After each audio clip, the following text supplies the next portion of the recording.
Hello and welcome. Are you using AI but find the results are a bit bland, generic, uninspiring?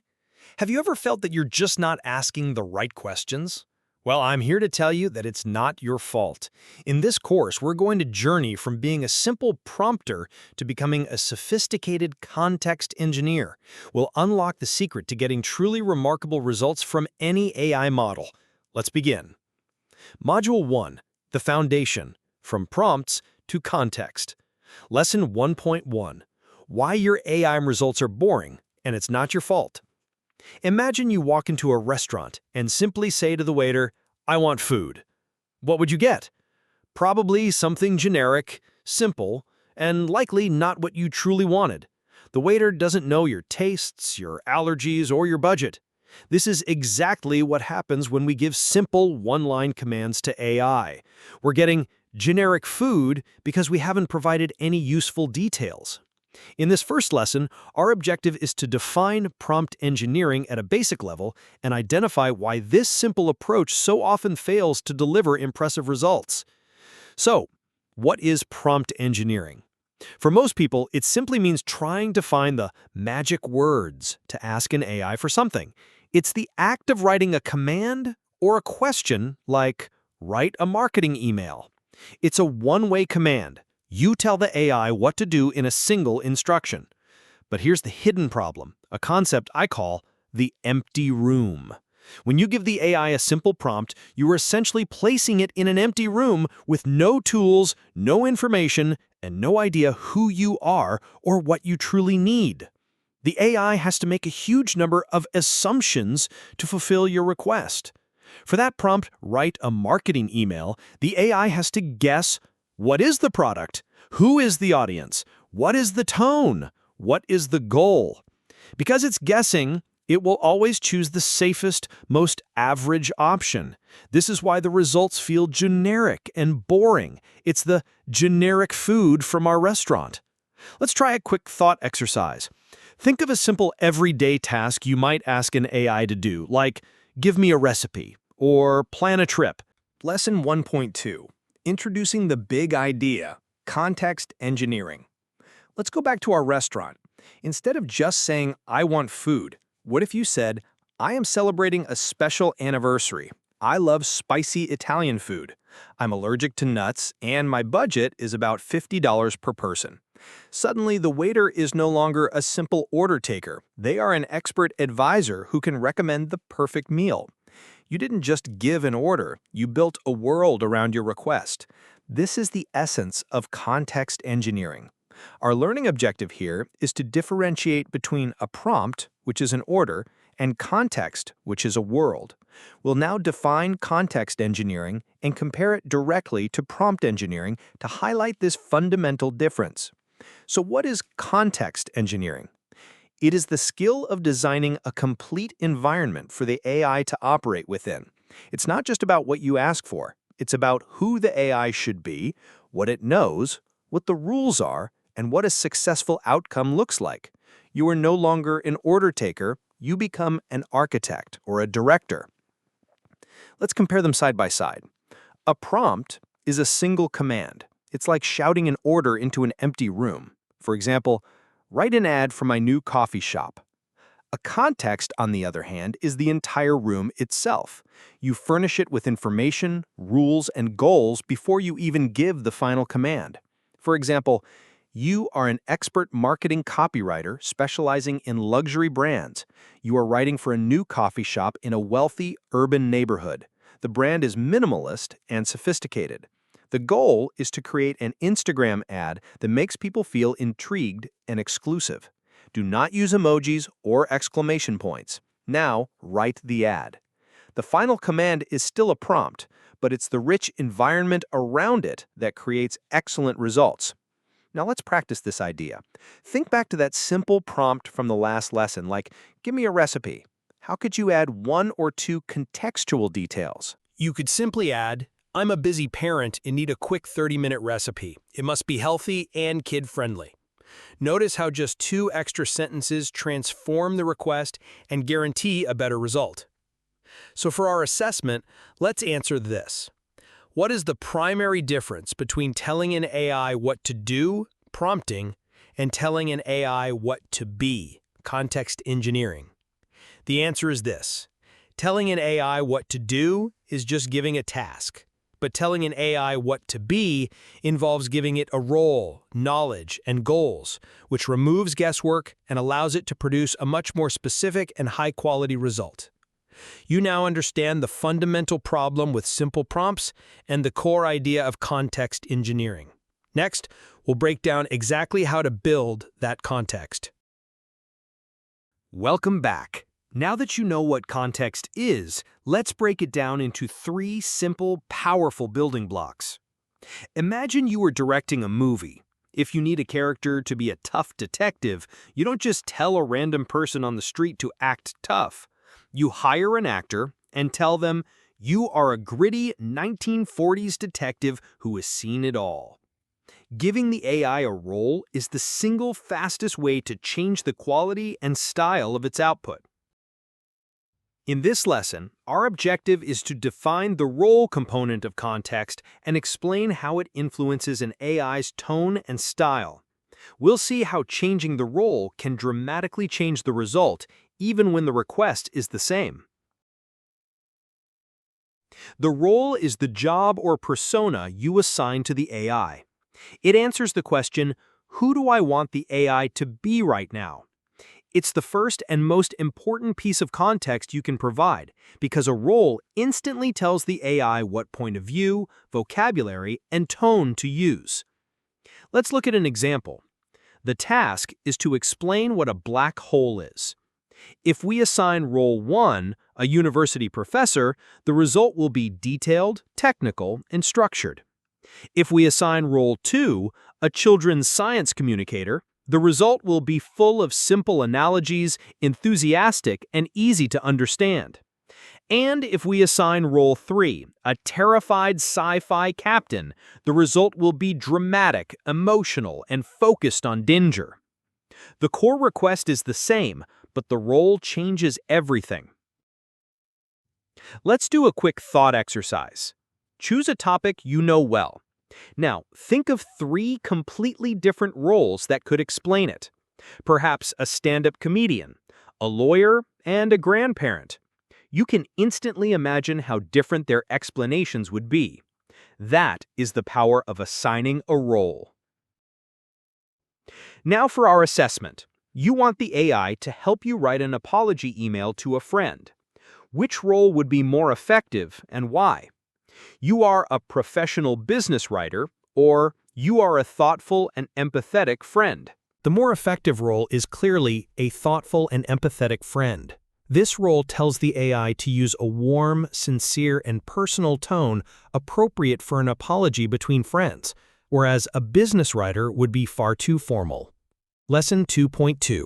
The second block, the what? Knowledge. Our movie director has cast the perfect detective, but the actor can't perform without a script and some background information. They need to know the details of the case, the names of the suspects, and the clues. This is the knowledge block. It's the specific information the AI needs to do its job.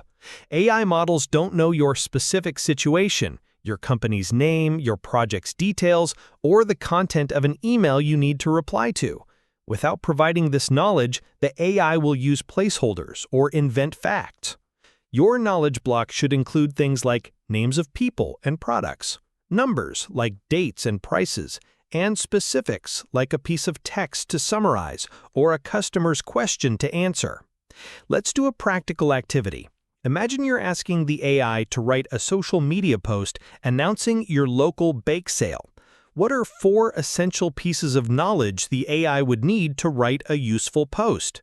At a minimum, it would need the date, the time, the location, and a list of what's for sale.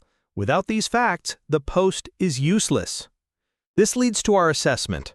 You ask an AI, write an email to my team about the upcoming project. Why is this likely to fail, and what is the key type of information that is missing? This will fail because the AI has no specific information. The key missing part is the knowledge block. It doesn't know the project's name, the deadline, who is on the team, or the project's goals. Without these facts, it can only write a generic, unhelpful email. Lesson 2.3. The third block, the why, the goal. Our detective actor has their role and their script, but they still need one more thing from the director: motivation. What is the point of this scene? Are they supposed to make the audience feel tense, sad, relieved? This is the goal. It tells the AI not just what to do, but why it's doing it. Our objective is to define the goal component of context and explain how it guides the AI's output toward a desired outcome. The goal is a clear statement of what you want to achieve. It answers the question, why am I asking for this? A goal is not just a task. A task is the action. Write an email. A goal is the desired result of that action. The goal is to make the team feel excited and motivated about the new project. An email to excite is very different from an email to warn. For example, instead of "summarize this article," a better prompt would include a goal. Summarize this article into 5 bullet points so I can quickly understand its main arguments. Let's go back to our bake sale example. You have the knowledge, the date, time, etc. Now let's define a goal for the social media post. Is the goal to get as many people as possible to show up? Or is it to sell out of a specific item, like your famous carrot cake? Changing the goal changes the post. A goal to maximize attendance might focus on fun and community, while a goal to sell a specific cake would highlight that one item above all others. And our assessment: you give the AI a product description and say, rewrite this. Why is adding the goal? The goal is to persuade customers on a tight budget that this is a great value, a critical improvement. It's critical because just asking to rewrite is a vague task. Adding the goal of persuading budget-conscious customers gives the AI a clear purpose. It will now focus on words related to value, affordability, and long-term benefits, instead of just luxury or features, leading to a much more effective result. Module 3. Putting it all together. Your first context frame. Lesson 3.1. The R.K.G. framework. Role, knowledge, goal. Welcome back. You've learned about the 3 most important bricks: the red one, role; the blue one, knowledge; and the yellow one, goal. Now it's time to learn how to snap them together in the right order. The R.K.G. framework is the simple instruction manual for doing just that. Our objective is to construct a basic context frame using the R.K.G. role, knowledge, goal structure. R.K.G. is a simple acronym to help you remember and structure the 3 building blocks. R for role, who the AI is. K for knowledge, what the AI needs to know. G for goal, what you want to achieve. The order is powerful. First, you set the role. This puts the AI in the right mindset. Second, you provide the knowledge. Now the AI can study the facts from that role's perspective. Finally, you state the goal. This is your final command, and the AI is now perfectly prepared to execute it.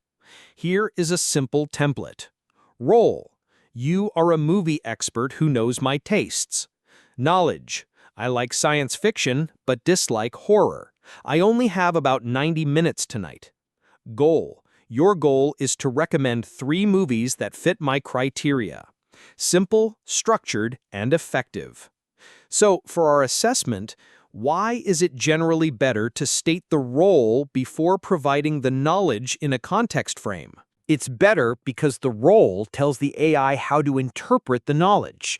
Giving the AI the persona of a financial analyst before giving it sales data will cause it to analyze that data completely differently than if it had the persona of a marketing specialist. Lesson 3.2, Workshop, Building Your First Context Frame. You've learned the theory. Now it's time to get your hands dirty in the workshop. Our objective is to apply the R.K.G. framework to a practical, real-world problem. We'll walk through one example together. Our shared task: write a professional thank you email after a job interview. A simple prompt would be generic. Let's use R.K.G. Step 1. Define the role. We can be specific. You are a professional but enthusiastic job candidate who is very grateful for the opportunity. Step 2. Gather the knowledge. The AI needs to know the interviewer's name is Jane Doe, the company is Acme Inc., the job title is Marketing Coordinator, and we discussed the new social media campaign. And my name is John Smith. Step 3. State the goal. Your goal is to write a short, professional, and sincere thank you email. It should express gratitude, mention the social media campaign, and reiterate my excitement for the role. Keep it under 150 words. When we put it all together, we have a perfect context frame that will deliver a fantastic result. Now it's your turn. Your task for a thought exercise. Write a text message to a friend to cancel plans. Take a moment and think through the R.K.G. for this. You'd define the role as a caring friend. The knowledge would be your friend's name, the original plan, and the reason for canceling. And the goal would be to apologize sincerely and suggest a new time. Finally, for our assessment, a user provides the following context frame to plan a family vacation. Which part of R.K.G. is weakest or missing? Role: you are a travel agent. Goal: plan a 1-week vacation for me. The knowledge component is almost completely missing. The AI has a role and a goal, but it doesn't know the budget, the number of family members, the desired destination, or the travel dates. It's missing all the critical facts. Module 4. Thinking like an engineer. Your next steps. Lesson 4.1. From one-shot prompts to conversations. Welcome to our final module. So far, we've treated building a context frame like writing a perfect letter. But the best interactions aren't letters, they are conversations. An expert doesn't just give one perfect command. They give an initial command and then refine, correct, and build upon the AI's response. Our objective is to differentiate between a one-shot interaction and a conversational interaction with AI. Many beginners believe the goal is to write one perfect prompt. This is a myth. The reality is that context engineering is a process. You provide your initial R.K.G. frame, the AI gives you a first draft, and then you give feedback and corrections. You steer the AI to the perfect result. You don't need to rewrite the whole frame. You can use simple follow-up commands like, "That's a good start, but can you make the tone more casual?" Or, "I like option 2. Can you expand on that one?" Or, "Please rewrite that, but for a 5th grade reading level." Each follow-up command adds more context to the conversation. Let's do a quick activity. Imagine the AI wrote a great thank you email from our last lesson. What are 2 simple follow-up commands you could give it? You might say, "Make it a little shorter," or, "Can you add a sentence about how I admire their company culture?" Simple, conversational, and effective. Which brings us to our assessment. If your first attempt using an R.K.G. frame produces a result that is 80% correct, what is the most efficient next step? The most efficient step is not to rewrite the entire frame, but to start a conversation. Use a short follow-up command to correct the 20% that is wrong. Like, "That's great, but please change the tone to be more formal." Lesson 4.2. Conclusion. You are now an architect. Let's return to our very first analogy, the restaurant. In the beginning, you were a customer who walked in and vaguely said, "I want food." Look at how far you've come. You are now the executive chef who can walk into the kitchen, tell the staff who they are, what ingredients to use, and exactly what magnificent dish you want to create. You are in control. In this course, our goal was to summarize the core mindset shift from prompting to context engineering. You started as a prompter, giving simple commands and hoping for the best. You've learned to be a context engineer, an architect who designs the entire environment for the AI. You now have a new toolkit. You know the problem is a lack of context. You have the three building blocks: role, knowledge, and goal. You have the R.K.G framework to structure them, and you know that the best results come from conversation. This skill is the true key to unlocking the power of AI. For our final activity, take a moment to reflect. Think of one task you've struggled to get good AI results for in the past. How could you approach it differently now? What role, knowledge, and goal would you provide? And for our very last assessment question, answer this in your own words. What is the most important lesson you have learned in this course about getting better results from AI? A great answer would be something like this. The most important lesson is that getting good results isn't about the command I give, but about the quality of the information and environment I create for the AI first. I need to be an architect of context, not just an order giver. While others are stuck trying to find magic words, you now know how to build entire worlds. Practice is everything. The more you think like an architect, the better your results will become. Thank you for joining me on this journey. You are no longer just a user of AI, you are a designer of its outcomes.